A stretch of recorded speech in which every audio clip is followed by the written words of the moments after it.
madly trying to exclude as many as possible through hateful bigotry and racism. This is too important to let it fail. I stand with the President and the Democrats on this issue and hope that you'll do everything in your power to see the Health Care Act remains in force.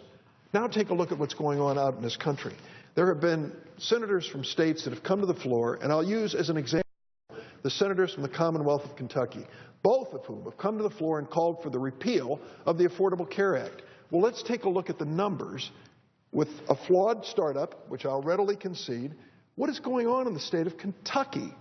In the state of Kentucky, this according to the Washington Post, 76,294 people have already submitted completed applications under the new health care law. 39,207 are eligible to enroll in a plan, and as of this date, 5,586 have selected a plan. Kentucky is leading on a per capita basis. Many other states, some larger, some smaller, Kentucky is leading while its two senators come to the floor and rail against the very health care law that the people of Kentucky apparently need and want and are exercising their right to choose. I want to salute Governor Beshear in Kentucky.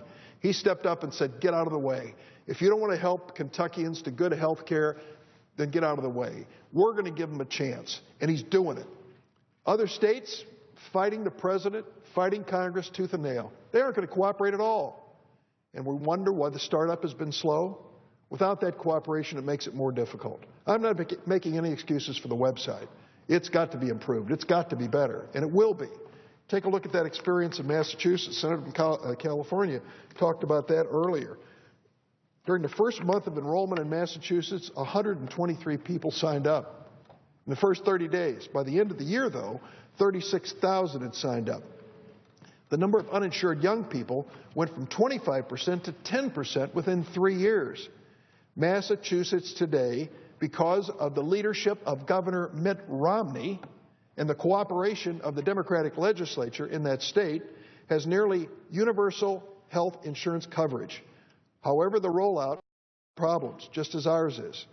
The current governor, Deval Patrick, said there were a series of website problems. He also said the website was a work in progress for the first few years. There were outages during peak times and problems searching for providers. I recently met with a doctor from Boston. He's one of the best.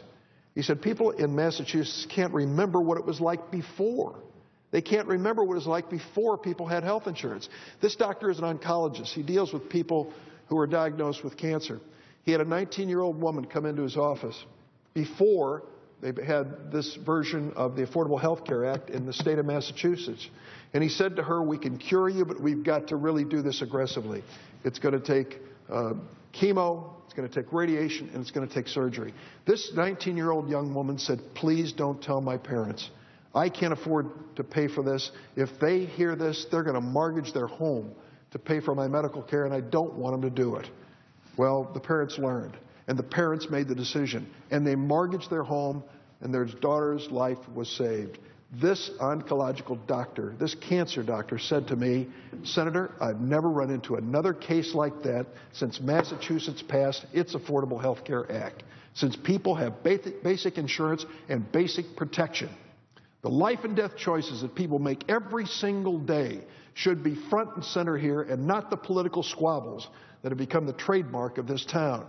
We've got to understand that there are hardworking people across America who have no health insurance.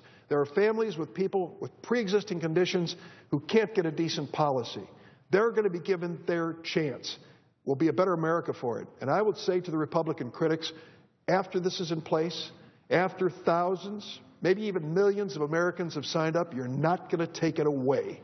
They're going to fight to keep it, and I'm going to stand by them in that fight to make sure that they have supporters and champions on the floor of the Senate. Would the senator yield through the chair for a couple of questions? I'd be happy to yield for a question. First, can I just thank you so much? I'm so glad you're here, and I see Senator from Colorado's here as well.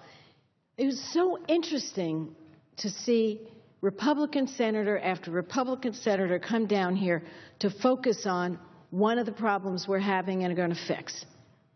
And not one of them touched any of the issues that you spoke about or I spoke about or the senator from Connecticut, which is the broad look at what we were facing when we passed the Affordable Care Act, the benefits that have gone into place that are saving our families from bankruptcy and saving lives. And I know my friend was very clear on this. And I think when you said, Senator, that to see this become all about politics is something that is so wrong. We all know there's time for politics, and you and I, we're into that. We understand that. There is a time and place. There's also a time and place to put that aside and help our families. And I wanted to ask my friend a couple of questions.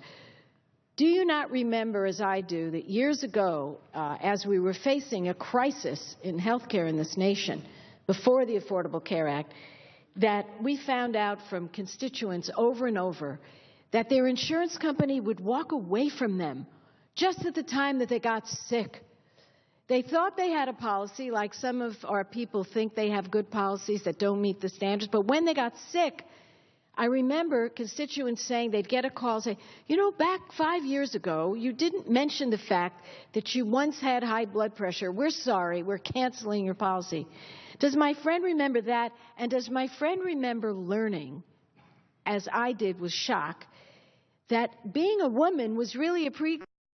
For example, if you were a victim of abuse as a woman, they said you were too much of a risk and they turned you away. Does my friend remember just those two problems before we tackled the Affordable Care Act? I thank the senator from California. Responding through the chair, there was a time as a member of Congress and as a senator when this was a normal request. People would call your office and say, I'm at my wit's end. My health insurance company won't cover the problems that my family faces. Can you make a call to an insurance executive? And we have. Almost to a person. Members of the House and Senate have done it, trying to advocate to get them to open up coverage under a health insurance policy. That was the reality. And frankly, many of these health insurance companies, any excuse would do. They would disqualify people on pre-existing conditions because as an adolescent, the insured had acne. Acne, a pre-existing condition subject to disqualification. Well, I see the senator from Colorado is on the floor, and I want to yield him some time. I thank my colleague from California for coming forward. I just hope at some point the Republicans who are so adamant about repealing and ending Obamacare, as they call it, or the Affordable Care Act, would have one good idea on their own about providing affordable health insurance for the people across America. We all share that responsibility, and I yield the floor.